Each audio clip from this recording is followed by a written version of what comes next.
નમસ્કાર. દિવસભરના તાજા સમાચારોમાં તમારું સ્વાગત છે. તમારી સાથે હું છું પિનલગીરી ગોસ્વામી. સમાચારો વિસ્તારથી જાણીએ એ પહેલા મહત્વના સમાચારો ઉપર એક નજર. નમસ્કાર મિત્રો સ્વાગત છે તમારું અમારી યુટ્યુબ ચેનલમાં. આજની વિડીયોમાં વાત થશે દેશ અને દુનિયાના સુપરફાસ્ટ સમાચારની. સૌપ્રથમ વાત કરીએ તો વરસાદની શક્યતા. 12 થી 18 રાજ્યમાં ભાગોમાં હજુ પણ વરસાદ થવાની શક્યતા છે. હવામાન વિભાગે આજે બનાસકાંઠા, મહેસાણા, સાબરકાંઠા, ગાંધીનગર, આણંદ, મહીસાગર, પંચમહાલ, અરવલ્લી, ખેડા, અમદાવાદ, પાટણ, દાહોદ, વડોદરા, છોટાઉદેપુર, ભરૂચ, નર્મદા, સુરત, તાપી, ડાંગ, નવસારી અને વલસાડ જિલ્લામાં ગાજવીજ સાથે હળવા વરસાદની આગાહી કરી છે. જ્યારે સુરેન્દ્રનગર, બોટાદ, ભાવનગર, અમરેલી, ગીર સોમનાથમાં છૂટાછવાયા વરસાદની શક્યતા છે. હવામાન નિષ્ણાત અંબાલાલ પટેલે જણાવ્યું છે કે તારીખ 11 જૂન બાદ રાજ્યમાં ચોમાસું સક્રિય થવાની શક્યતા રહેલી છે. તારીખ 8 થી 12 મુંબઈ અને મહારાષ્ટ્રના સહિતના અનેક વિસ્તારમાં વરસાદની શક્યતા છે. 12 થી 18 રાજ્યમાં ભાગોમાં હજુ પણ વરસાદની શક્યતા રહેલી છે. 10મી જૂને નબળું ચોમાસું ગુજરાત રાજ્યના દક્ષિણ ભાગમાં આવી શકે તેવી પણ શક્યતા છે. મિત્રો, અન્ય મહત્વના સમાચારની વાત કરીએ તો ક્રિકેટ મેચની. રોયલ ચેલેન્જર્સ બેંગ્લોર એટલે કે RCBએ IPL 2025ની ફાઇનલમાં પંજાબ કિંગ્સને 6 રનથી હરાવીને 17 વર્ષની લાંબી રાહ બાદ પોતાનું IPL ટાઇટલ જીતી લીધું છે. અગાઉ RCB 2009, 2011 અને 2016માં 3 વખત ફાઇનલમાં પહોંચી હતી, પરંતુ દરેક વખતે હારનો સામનો કરવો પડ્યો હતો. આ વખતે ટીમે નરેન્દ્ર મોદી સ્ટેડિયમમાં અમદાવાદ ખાતે રમાયેલી રોમાંચક મેચમાં શાનદાર પ્રદર્શન કરીને ચાહકોના દિલ જીતી લીધા છે. મિત્રો, અન્ય મહત્વના સમાચારની વાત કરીએ તો દિલ્હી આમ આદમી પાર્ટીના ટોચના નેતાની મુશ્કેલીઓ વધશે. એન્ટી કરપ્શન બ્યુરો દ્વારા અલગ અલગ તારીખે હાજર રહેવા સમન્સ પાઠવવામાં આવ્યું છે. બંનેની અગાઉ ધરપકડ પણ કરવામાં આવી હતી.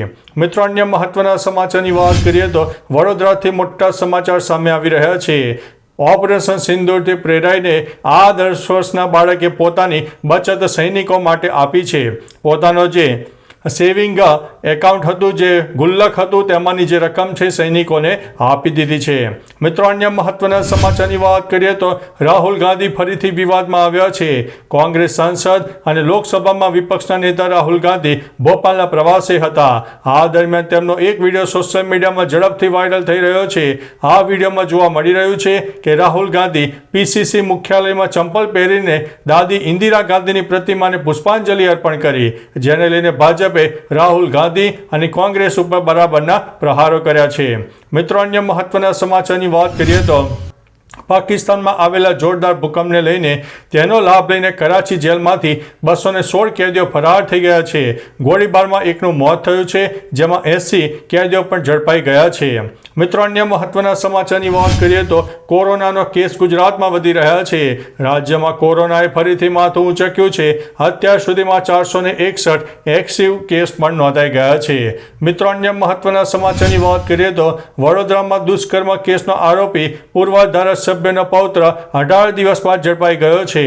મિત્રો, અન્ય મહત્વના સમાચારની વાત કરીએ તો દહેક ગામમાં ભારે પવન સાથે ધોધમાર વરસાદ. મોડી રાત્રે પવન સાથે વરસાદના કારણે રાત્રે રોડ પર વાહન ચાલકોને હાલાકી થઈ. જગતનો તાત અત્યારે ચિંતાતુર બન્યો છે. બાજરીના પાકને નુકસાન જવાની ભીતિ છે. ભારે પવનને કારણે બીજી તરફ વાતાવરણમાં ઠંડક પણ પ્રસરી છે. મિત્રો, અન્ય મહત્વના સમાચારની વાત કરીએ તો ગાંધીનગર મેટ્રોના મોટા સમાચાર સામે આવ્યા છે. લ્યો બોલો, અમદાવાદ બાદ હવે ગાંધીનગરમાં પણ મેટ્રો રૂટમાં કેબલની ચોરી થઈ હોય તેવી ઘટના સામે આવી છે.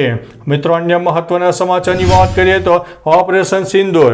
ભારત ન્યુક્લિયરની ધમકી સહન નહીં કરે તેવું CDSનું મોટું નિવેદન સામે આવ્યું છે. કહ્યું છે, નુકસાન નહીં પરંતુ પરિણામ મહત્વનું છે.